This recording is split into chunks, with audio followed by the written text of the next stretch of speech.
storytelling was cherished, done by firelight. Tales of loyal wives or fallen warriors filled the air, their cadence soothing as Sigrid listened, her hands resting from weaving. The air carried the scent of mead and tallow, the stories of bond between kin, teaching loyalty or sparking reflection. Festivals offered relief. Yule brought songs, the air alive with the strum of a lyre and the glow of torches. Sigrid joined the feast, her cloak heavy, the air warm with the laughter of kin and the scent of pork. The community enforced these customs, kin watching each other, the air warm with the murmur of sagas by the hearth. Elders dictated rituals, their voices stern, the air heavy with the scent of smoke and the weight of honor. These rituals wove families into their world, the air filled with the rhythm of shared devotion. As we leave this world of tradition, let's shift to the food and sustenance that nourished these lives, sustaining them through their bonded days. Imagine sitting at a wooden bench in a longhouse the year 900 CE, where the air is warm with the starchy scent of barley porridge, the faint smoke of a hearth, and the soft murmur of a family prayer. Food was a necessity, often simple, fueling the tasks of farming and weaving. For families like Sigrid's, meals were modest, shaped by season and labor, yet they were a pause in a life of duty. Picture the flicker of a lamp, the clink of wooden bowls, and the soft drone of a blessing, their warmth wrapping around you like a sheepskin.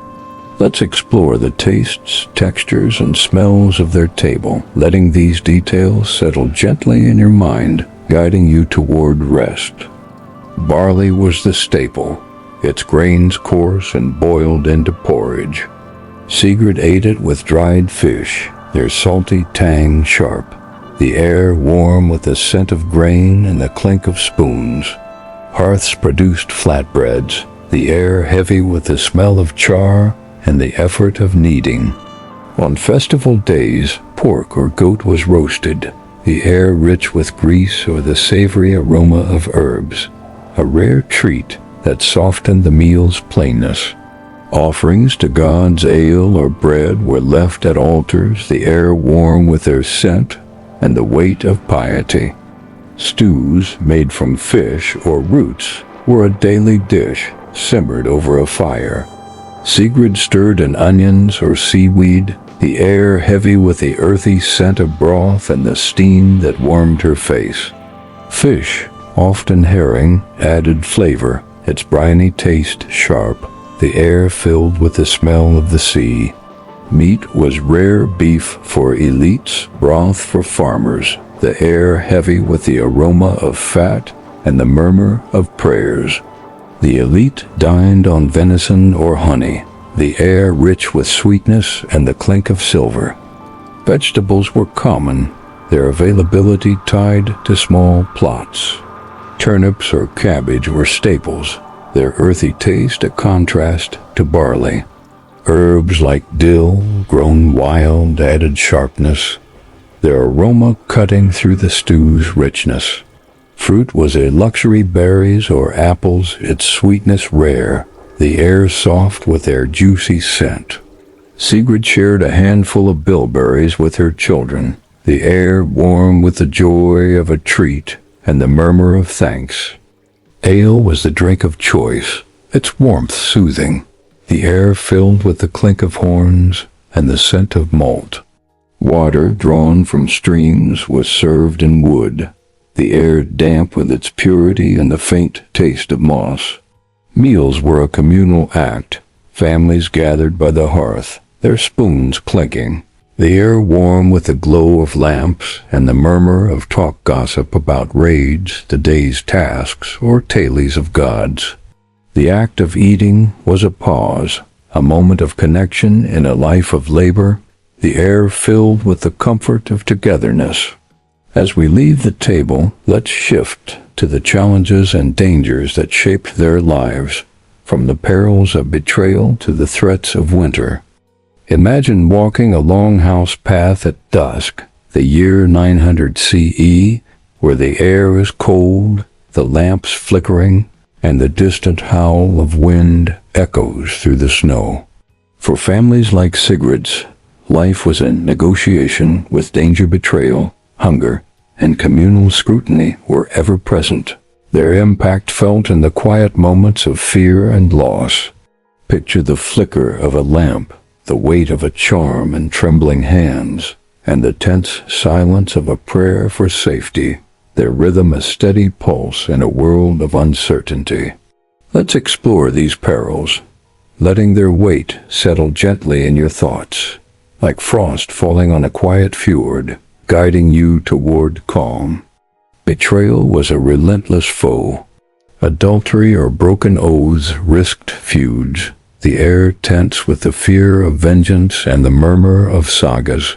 Sigurd faced stray tensions, sparked by a neighbor's glance, the air heavy with the scent of wool and the weight of restraint. Offerings to Thor were a remedy ale or iron, the air thick with the murmur of prayers and the scent of smoke. The elite faced harsher stakes, their lapses sparking raids, the air heavy with the clink of swords and the fear of exile. Hunger was a constant threat. Harsh winters depleted stores, the air thick with the smell of seaweed or bones meant to stretch meals. Sigurd used dried herbs, the air heavy with their sharp scent and the fear of starvation. Healers were rare, their remedies crude, the air filled with moans and the stench of decay. Water from streams could freeze, its taste icy, the air damp with the risk of every sip. Ale was safer, but scarce, the air tense with the effort of rationing. Communal scrutiny was a peril of its own. A farmer's lapse gossip or neglect risked shame, the air heavy with the murmur of accusations by the hearth. Sigurd faced judgment for a late task, the air tense with the scrutiny of kin and the weight of gossip. The elite faced public feuds, their sins carved on runna stones, the air thick with the murmur of skalds and the scent of ink. The community was a lifeline, kin sharing food or charms, their voices a murmur, the air warm with the scent of tallow and camaraderie. The Longhouse itself was a hazard. Fires from hearths could flare, the air filling with smoke and cries. Yet resilience was the era's strength, a quiet defiance against a world of duty and fear. As we leave this world of peril, let's shift to the education and learning that shaped their understanding of love, offering a glimmer of knowledge in a rugged life.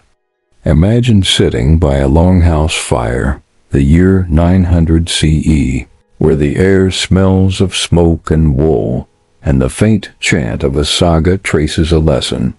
Education for families like Sigurd's was oral, shaped by survival and storytelling, yet it held a quiet power, a spark of understanding in a world of labor. For the elite, learning was richer, tied to runes. Picture the glow of a lamp, the weight of a carved stick in calloused hands, and the murmur of a tale, their rhythm soothing like a gentle breeze. Let's explore this world of education, letting its faint light settle in your mind, guiding you toward rest. For farmers, education was practical. Sigrid learned weaving and sagas from her mother, the air heavy with the clack of a loom and the scent of lanolin. Children learned farming or carving, their hands guided, the air filled with the thud of tools and the scent of wood. Knowledge was shaped by survival tales of loyal kin, taught love, the air thick with the weight of honor and the murmur of skalds. Women memorized songs, their voices blending with kin, the air warm with the hum of Norse and the scent of smoke. Learning was oral. Families memorized sagas or laws, their voices blending by the hearth, the air warm with the drone of stories and the scent of mead. Runes were rare, taught to elites, the air heavy with the scratch of a knife and the scent of wood. Reading was unknown, writing limited to carvings, the air heavy with the effort of listening. The elite carved runestones, their messages a legacy, the air filled with the tap of chisels and the weight of learning. Knowledge was shared by firelight. Tales of Thor's loyalty or human lapses filled the air, their cadence soothing as Sigrid listened, her hands resting from spinning. The air carried the scent of ale and tallow, the stories of bond between kin, teaching duty or sparking reflection. Elders shared rules, marriage vows, feud laws, the air filled with the drone of sagas and the scent of smoke. These lessons were a bond tying families to their gods, the air filled with the rhythm of shared duty. Education faced challenges, time was scarce, runes costly, the air heavy with the demands of labor or raids. Yet knowledge was a shield. A saga learned could secure honor, the air warm with its power. As we leave this world of learning, let's shift to the leisure and entertainment that offered a moment of joy, a chance to rest in a life of labor. Picture yourself in a longhouse at dusk, the year 900 CE, where the air is warm with the scent of mead, pork, and the sound of a lyre drifts through the crowd. For families like Sigrid's, leisure was a rare escape, a moment to find joy amid labor and survival. These pastimes, music, feasts, and shared tales were a flicker of light in a rugged world. Imagine the glow of a lamp, the clatter of horns, and the soft murmur of a story, their warmth wrapping around you like a woven cloak. Let's wander through these moments, letting their joy settle over you, guiding you toward rest. Feasts were the heart of leisure, tied to the gods. Yule brought songs and pork, the air rich with the scent of grease and the chant of skalds. Sigrid joined the feast, her cloak heavy, the air warm with the applause of kin and the glow of torches. Midsummer saw bonfires, the air alive with the crackle of wood and the laughter of children. The elite hosted grand feasts, their tables laden, the air filled with the clink of silver and the scent of honey. Music was a constant joy, even in worship. Sigrid sang lullabies, her voice blending with the wind, the air warm with its melody and the scent of wool.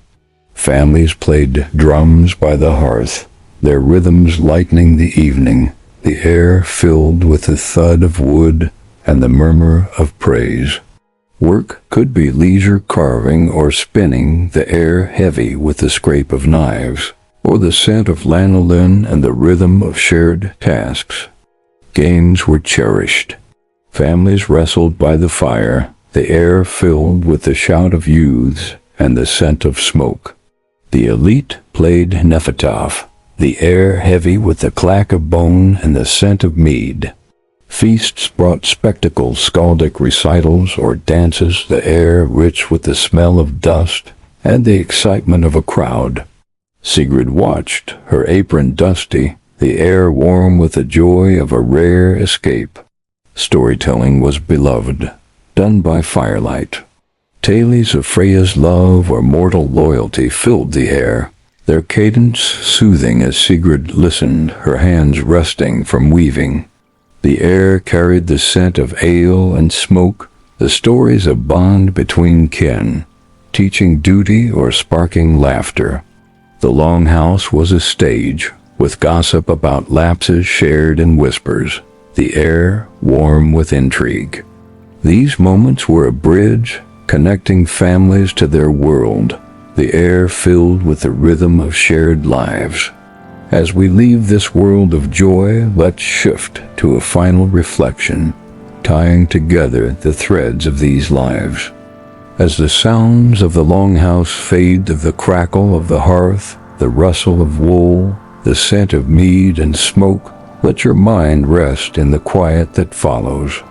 We've wandered through the lives of families like Sigrid's, from the customs that guarded their love to the moments of joy that softened their labors, from the weight of survival to the resilience that sustained them. Their world was one of duty and devotion, shaped by the gods, kin, and the hum of the Longhouse. Yet it was also one of endurance, where shared meals and quiet bonds offered strength. Imagine yourself now in a soft, warm bed, the air still and the pressures of their time far away, their loyalty a distant echo. Their lives, though often unrecorded, remind us of the quiet victories that define us in the face of hardship. Let the details slip away, like embers fading in a hearth. The turf-walled homes, the fire-lit benches, the taste of barley and fish, they fade into the background, leaving only the peace of this moment. You've journeyed through a world that shaped a people, its families, steady hands, and loyal hearts, keeping its rhythm alive. Now it's time to rest, to let go of the Longhouse's hum, and sink into calm. Close your eyes if you haven't already, and let the gentle rhythm of history lull you into sleep, safe in the stillness of now. In our contemporary world, the concept of love and intimacy is often steeped in ideals of romantic spontaneity, emotional openness, and self-actualization. We're taught to value independence, choice, and the quest for personal fulfillment as the cornerstones of any meaningful relationship. Apps, books, films, and psychology all circle this central truth. We should fall in love not for duty, but for desire, not to survive, but to flourish. And yet, when we peer back through the smoke of history into the dark warmth of a 10th century Viking Longhouse, we find a startlingly different truth. In that world, love was not announced in grand gestures or sealed with rings, but forged through repetition of duties, glances, and shared burdens. While the modern self is built around expressive individualism, the Viking self was built around the collective kin, clan, and the invisible thread of obligation woven through every day. To modern ears, a marriage arranged by kin, struck without the couple's full consent, might seem like the death of intimacy. But to Sigrid and Eirik, our Norse couple living in 900 CE, such a union was the beginning of something deeper, a functional, evolving companionship that was less about romance and more about survival and trust. Today, love often begins with chemistry, flares in passion, and struggles against the mundanities of daily life. For the Vikings, love often began with a negotiation of dowries, kinship, and land, and only then might blossom, slowly and silently amid chores and children. Whereas modern intimacy tends to center emotion as the foundation, Viking intimacy was cemented in pragmatism first. There was no soft lighting, no curated playlists, just a mended cloak, a bone spoon carved with care, or a glance by the fire after a long day's work. The Viking couple had no illusions about permanence or perfection. Their world did not promise happiness. It promised responsibility, resilience, and perhaps, if they were lucky, companionship. In today's households, we crave privacy and autonomy. Couples often have their own rooms, their own schedules, their own digital lives. Yet in a Viking Longhouse, privacy was a concept that barely existed. Multiple generations might sleep under the same roof, eat from the same pot, and warm themselves by the same hearth. Intimacy as we know it, private, hidden, often behind closed doors, was instead something openly embedded in the daily flow of shared tasks. The touch of a shoulder while passing a bowl, the mutual silence while weaving or whittling, the warmth of sleeping on straw beside your family. These were acts of love that required no language. Today we speak of quality time as a carved-out luxury in busy schedules. For Viking families, all time was quality because it was shared for better or worse. They didn't have the privilege of choosing solitude, but in that constraint, they discovered connection. Our society often rewards emotional expression, especially in love. We talk things out, process, journal, text long confessions. We expect our partners to be emotionally fluent, to mirror our feelings, to validate our inner landscapes. But Viking culture, steeped in stoicism and survival, had no such emotional vocabulary. You didn't say, "I love you." You showed it by repairing a fishing net, standing guard at night, or teaching a child to shape a spindle. Today, these acts might be framed as love languages, acts of service, quality time, but in the Longhouse, they weren't optional styles. They were the only ways love could be expressed, and thus they carried weight. A spoon carved from driftwood wasn't a quaint gesture.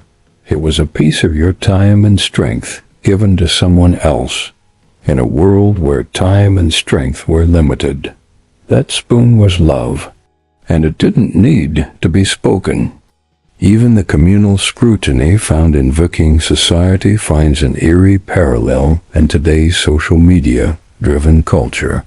Back then, if you faltered in your marriage, mistreated your children, or neglected your duties, your kin would know. They might whisper during the evening meal or carve your shame into oral sagas. Honor was not an internal feeling, it was a public measurement, enforced by community memory. Fast forward to today, and we see a digital version of this same collective judgment. Every misstep, relationship failure, or questionable choice can be broadcast, dissected, and remembered. Cancel culture, online gossip, Instagram perfect lives, all these speak to our continued fixation with public approval. While we may not sit around the hearth listening to a skald recite a saga of betrayal, we scroll through TikToks and Reddit threads doing much the same.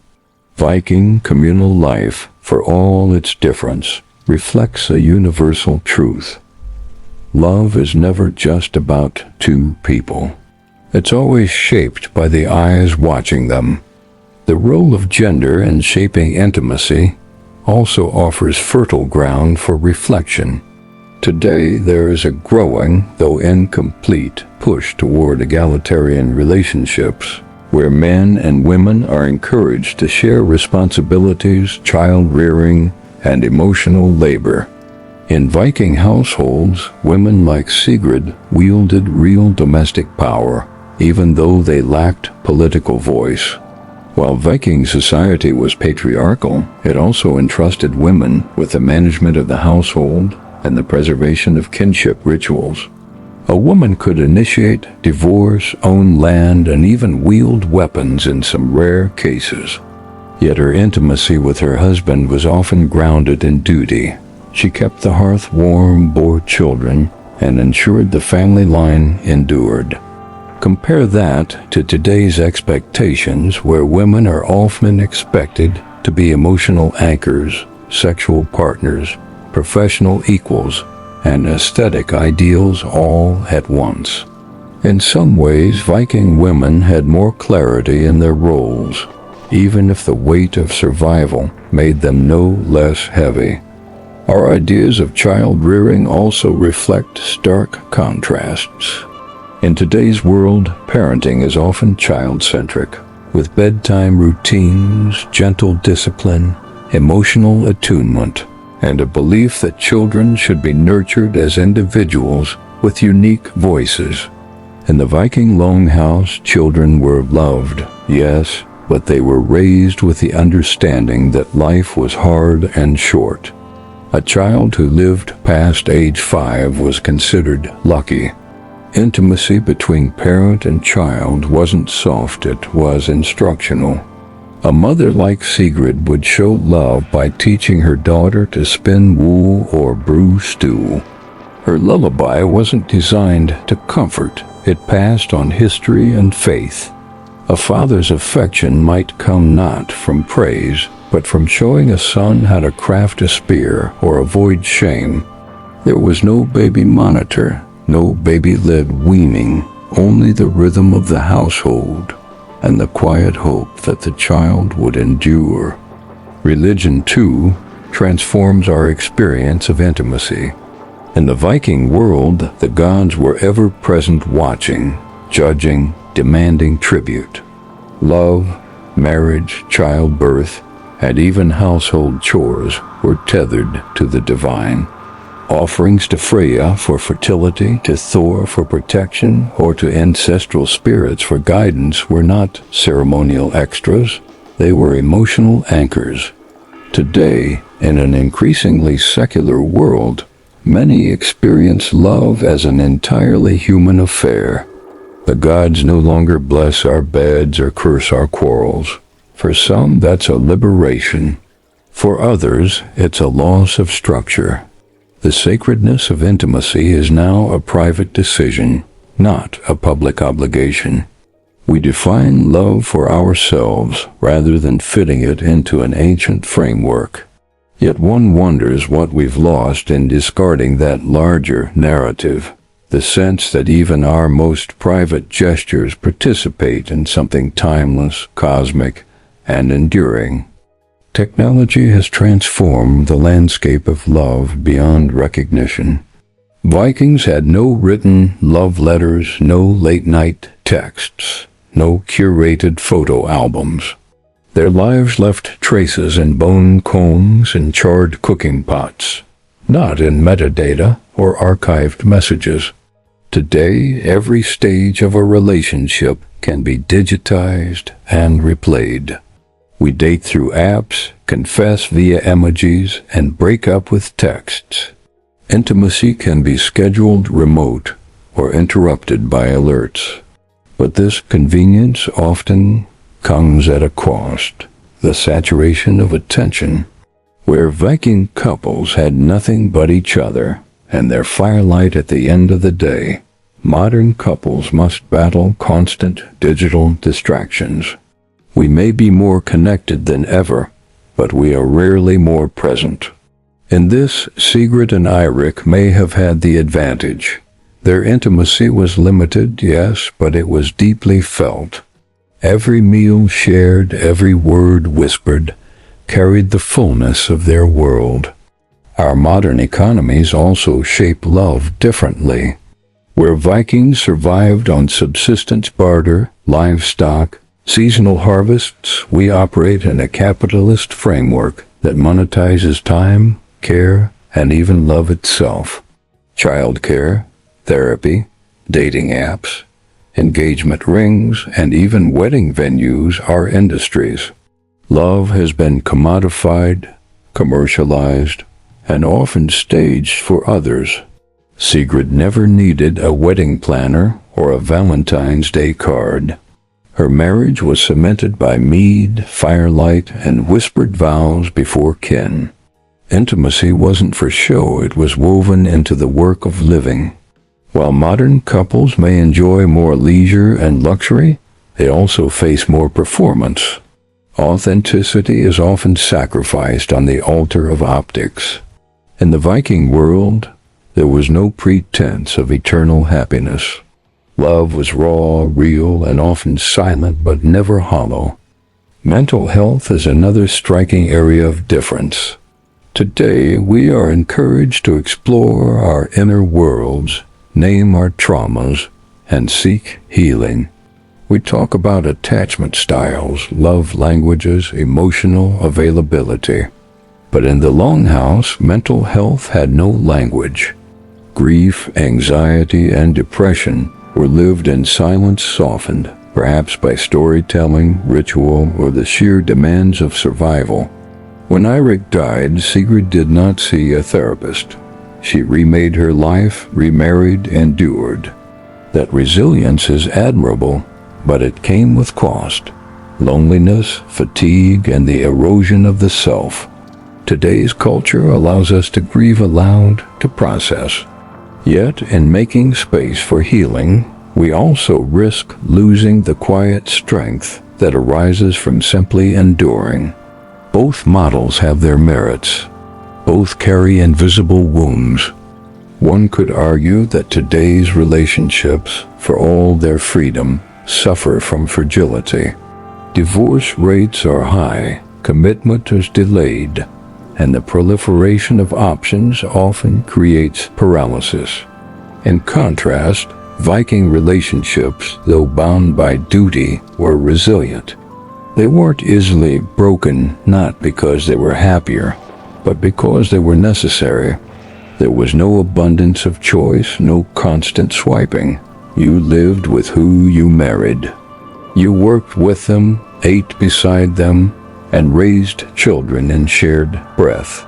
That closeness, forged in necessity, created a form of love we might envy, not because it was perfect, but because it was unshakable.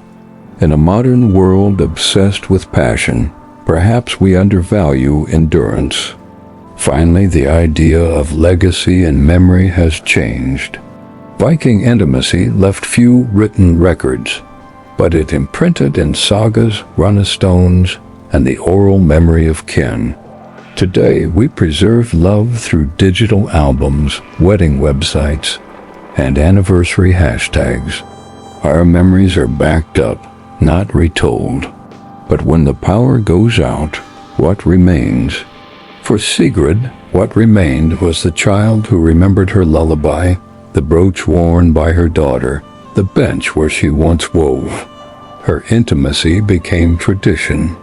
Our love stories may reach more people today, but they often fade faster, overwhelmed by the noise of content.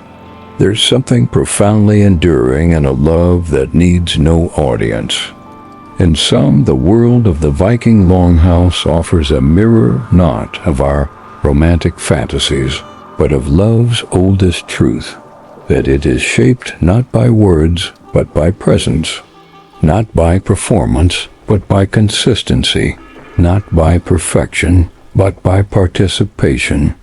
The Longhouse teaches us that intimacy can thrive in simplicity, in effort, in repetition, that survival itself can be an act of devotion, and that even in a world without privacy, poetry, or privacy, people still found ways to care fiercely, quietly, and without apology.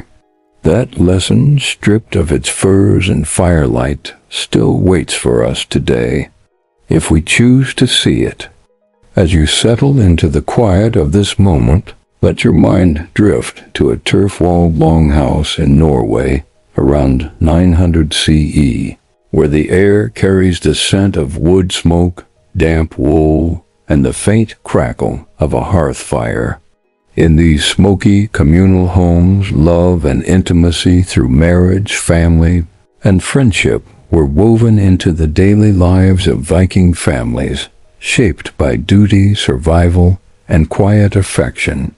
This is not a tale of grand romance or heroic raids, but of ordinary Norse men and women farmers, weavers, or warriors whose bonds were built on trust and shared labor in a harsh world. There's no rush here, no need to cling to every detail. Let the soft glow of a tallow lamp, the murmur of a lullaby, and the gentle creak of a wooden bench lull you, like the sway of a pine in a winter breeze. Close your eyes, if you wish, and let this journey into the intimate lives of a Viking longhouse carry you toward rest.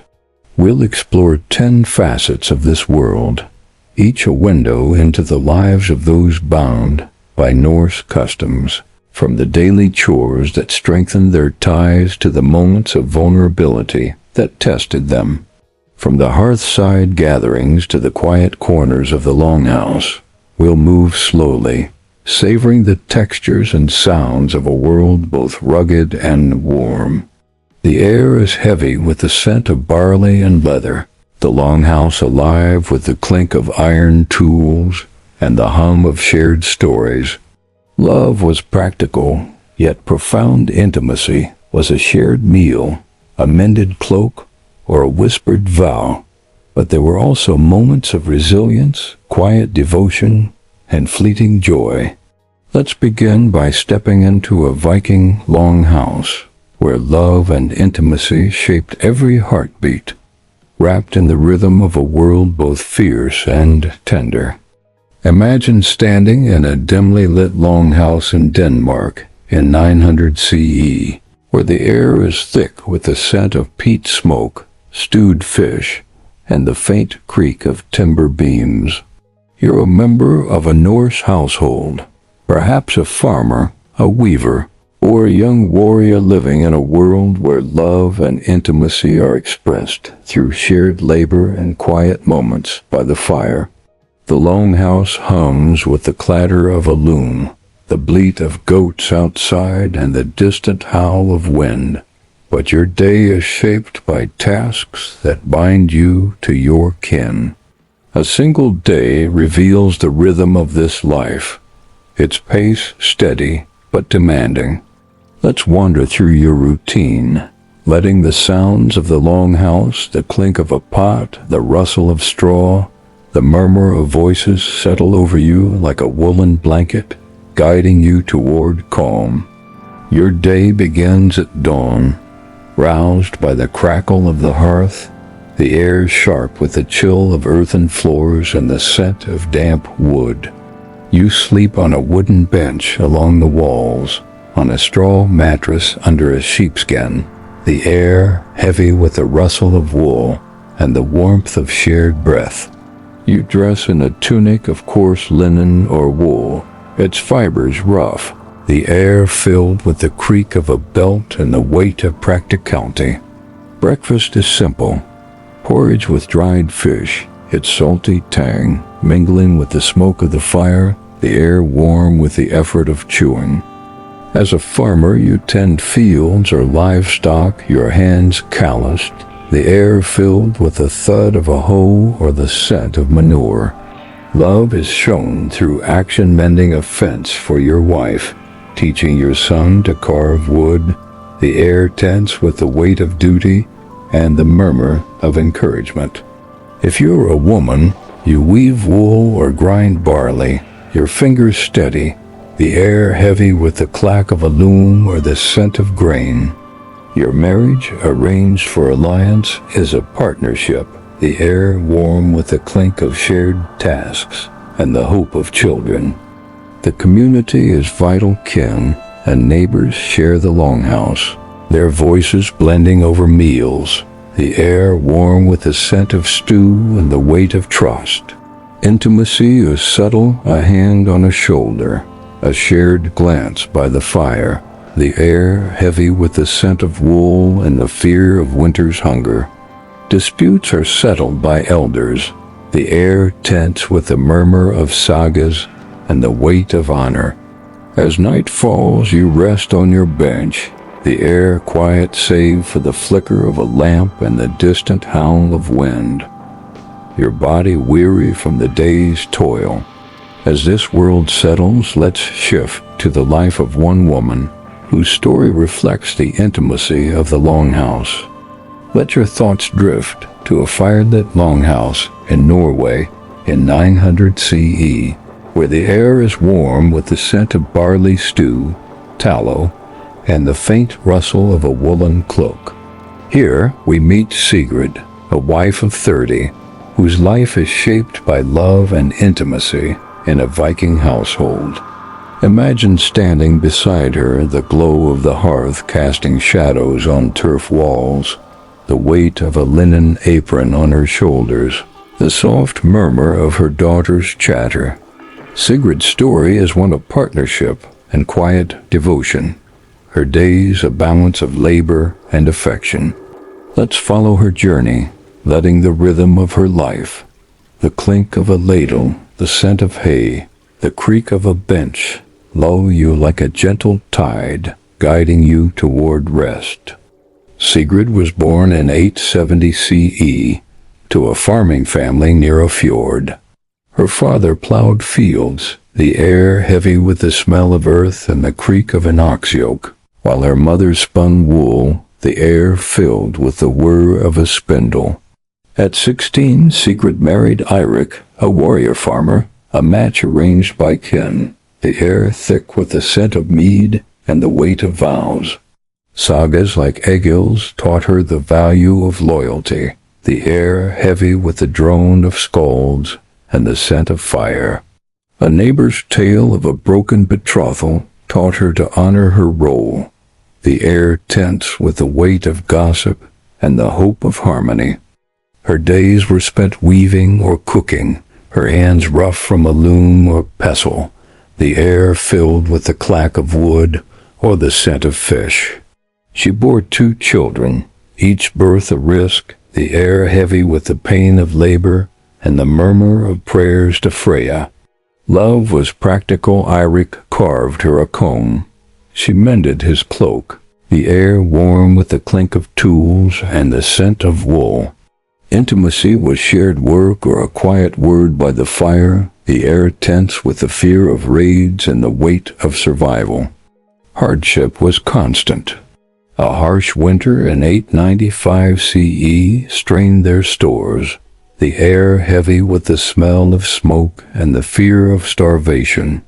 Sigrid used dried herbs, the air sharp with their scent and the hope of health. Gossip could harm. A rival's whisper risked shame, the air tense with the scrutiny of kin. Yet there were moments of light. Sigrid found solace with her neighbors, their laughter shared over spinning, the air warm with the scent of lanolin and camaraderie. Festivals like Yule brought songs, the air alive with the strum of a lyre and the smell of roasted pork. In 905 CE, Sigrid faced lost Eirik, fell in a raid, the air heavy with the scent of grief and the weight of widowhood. She remarried, her heart steady, the air thick with the murmur of vows and the hope of stability.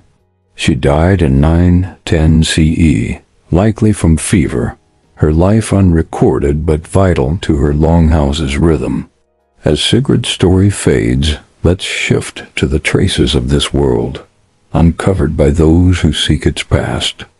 Imagine standing amid the ruins of a Viking Longhouse, its timbers moss-covered, where archaeologists uncover the traces of a society bound by love and survival.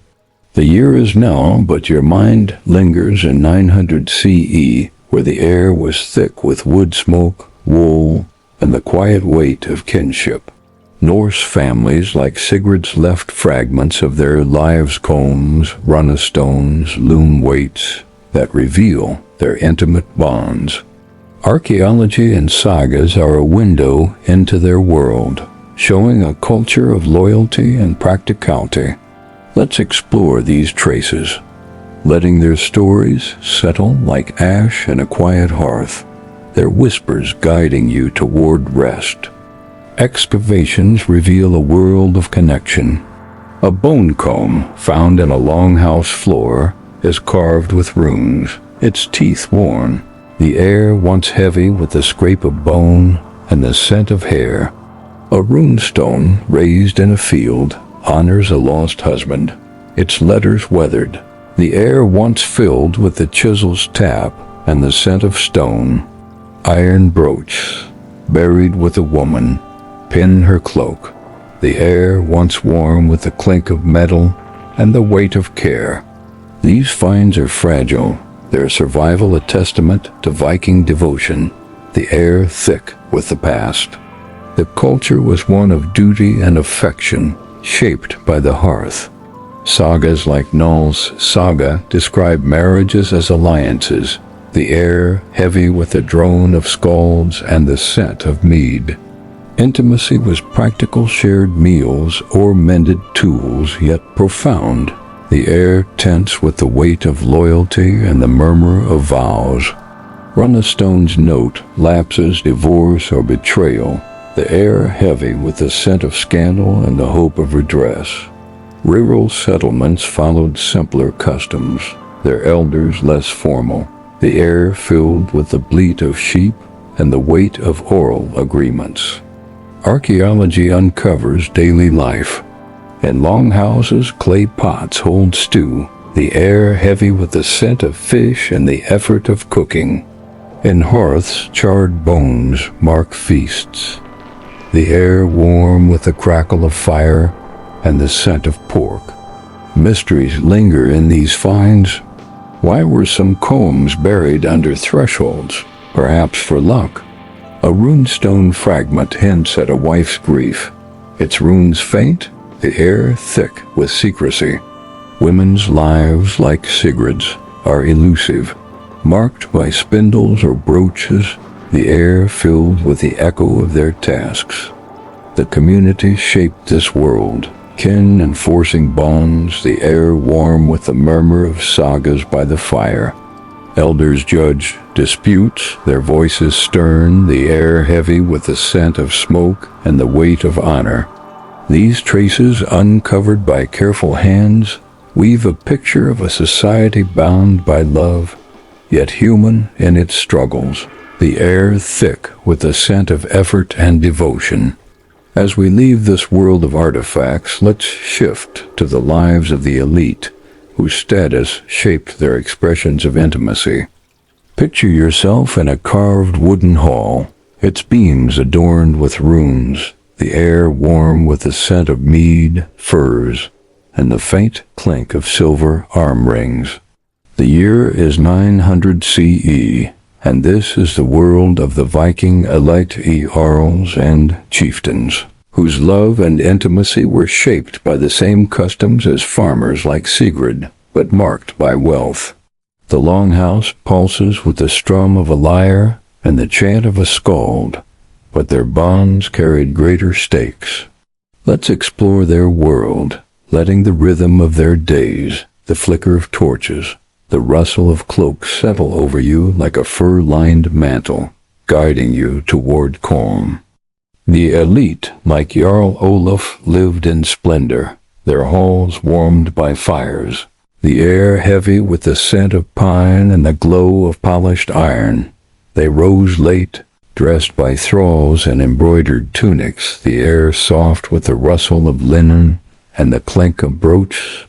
Breakfast was rich, bread with honey served on wood, the air fragrant with sweetness and the murmur of prayers to Odin. Their day was spent feasting or raiding, the air filled with the clatter of shields or the drone of sagas. Elite women, like Astrid, managed households, their voices firm, the air heavy with the scent of wool and authority. Love was strategic. Olaf's marriage was an alliance, his wife a partner, the air tense with the clink of dowry silver and the weight of lineage. Intimacy was public feasts or gifts of jewelry, the air heavy with the murmur of skalds and the scent of mead. Astrid's fidelity was expected, her heirs vital, the air tense with the scrutiny of kin and the hope of legacy. Sagas note lapses, adultery, or divorce, the air heavy with the scent of scandal and the weight of redress. The contrast with Sigrid's life is stark.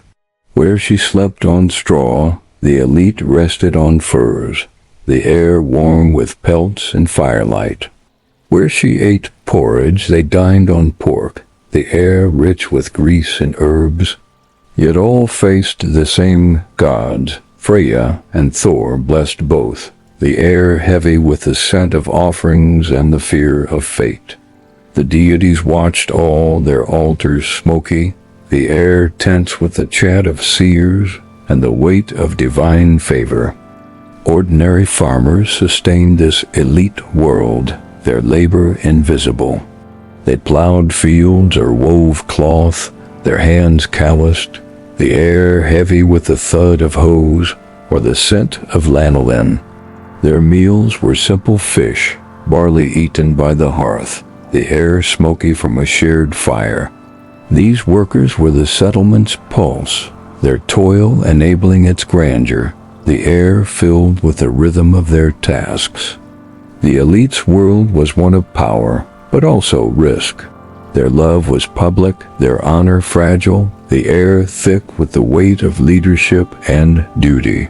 As we leave this world of mead and furs, let's shift to the tools and technologies that shaped their bonds, the objects that defined their lives.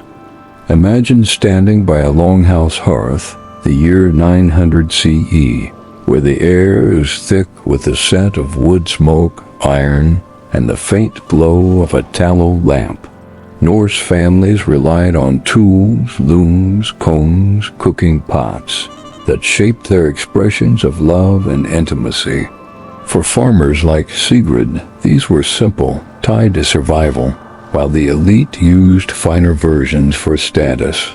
Let's explore this world of craft, letting the rhythm of clacking looms, scraping combs, and the steady simmer of stew settle over you like the hum of a quiet hearth, guiding you toward rest. Household tools were central, their forms practical. Bone combed smooth hair, the air filled with the scrape of teeth and the scent of wool. Sigrid used one on her children, her touch gentle, the air warm with the weight of care and the smell of tallow. The elite used antler combs, their carvings ornate, the air soft with their shine and the scent of beeswax. Iron pots cooked meals, their surfaces blackened, the air heavy with the scent of fish and the effort of stirring. Textile tools were vital. Wooden looms wove wool, the air filled with the clack of weights and the scent of lanolin. Sigrid crafted cloaks, her hands steady, the air tense with the weight of warmth and the murmur of kin. The elite used imported silk, the air heavy with the rustle of fabric and the scent of dye. Tallow lamps lit the longhouse, their fat flickering, the air heavy with the smell of grease and the effort of tending flames. Work tools shaped bonds. Iron knives carved gifts, the air filled with the scrape of metal and the scent of wood. Sigrid's husband made her a spoon, the air heavy with the effort of carving and the weight of affection. These tools brought risks. A cracked pot could ruin a meal. A broken loom could delay work, the air tense with the effort of repair. Maintenance was constant sharpening knives, oiling combs, trimming wicks, and a broken tool could disrupt harmony, the air heavy with worry. These tools were the longhouse's framework, each one a testament to the effort to sustain love, the air thick with the scent of labor and care. As we leave this world of tools, let's shift to the customs and traditions that gave meaning to their lives, binding Norse families to their kin and gods. Picture yourself seated by a longhouse hearth, the year 900 CE, where the air is warm with the scent of mead, the faint tang of fish, and the soft murmur of voices chanting a saga. For families like Sigrid's, life was shaped by customs and traditions, rituals that ensured loyalty and bound love to the community. These practices were a lifeline, offering order in a world of survival. Imagine the flicker of a lamp, the rustle of cloaks, and the drone of a skald, their rhythm soothing like a familiar song. Let's wander through these rituals, letting their cadence wrap around you, guiding you toward rest. Pagan rituals were central, their forms sacred. Sigrid offered ale to Freya, the air warm with its earthy scent and the chant of kin. Marriage ceremonies were communal, vows sworn by the hearth, the air heavy with the drone of blessings and the scent of smoke. Friendships were sealed with gifts, the air tense with the clink of iron and the weight of trust. Festivals like Yule honored the gods, the air filled with the rustle of furs and the weight of feasting. Daily rituals were practical. Sigrid braided her hair each morning, a nod to care, the air heavy with the scent of wool and the effort of grooming. Families wore specific brooches, iron for farmers, silver for elites, to signal status, the air filled with the clink of metal and the scent of leather.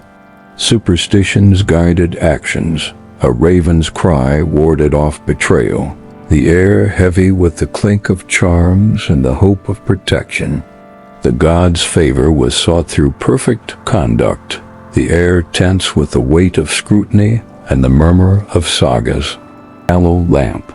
Norse families relied on tools, looms, combs, cooking pots that shaped their expressions of love and intimacy. For farmers like Sigrid, these were simple, tied to survival, while the elite used finer versions for status.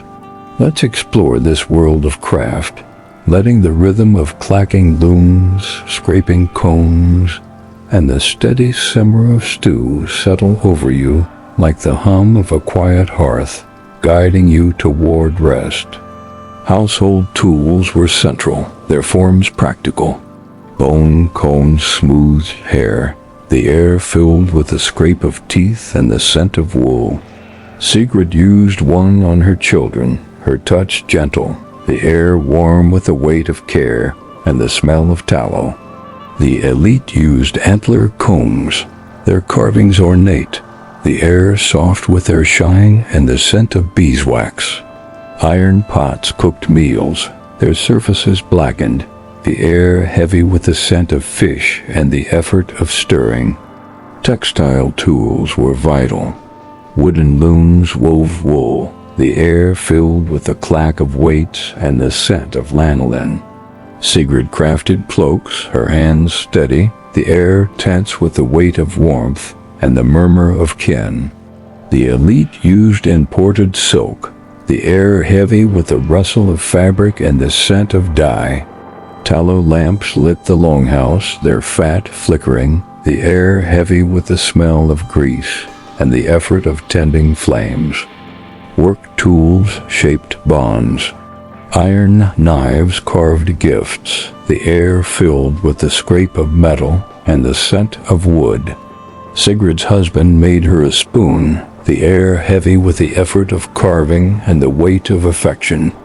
These tools brought risks. A cracked pot could ruin a meal. A broken loom could delay work, the air tense with the effort of repair. Maintenance was constant sharpening knives, oiling combs, trimming wicks, and a broken tool could disrupt harmony, the air heavy with worry. These tools were the longhouse's framework, each one a testament to the effort to sustain love. The air thick with the scent of labor and care.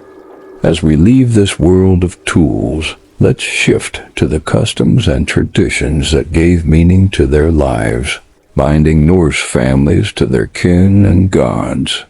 Picture yourself seated by a longhouse hearth, the year 900 CE, where the air is warm with the scent of mead, the faint tang of fish, and the soft murmur of voices chanting a saga. For families like Sigrid's, life was shaped by customs and traditions, rituals that ensured loyalty and bound love to the community. These practices were a lifeline, offering order in a world of survival.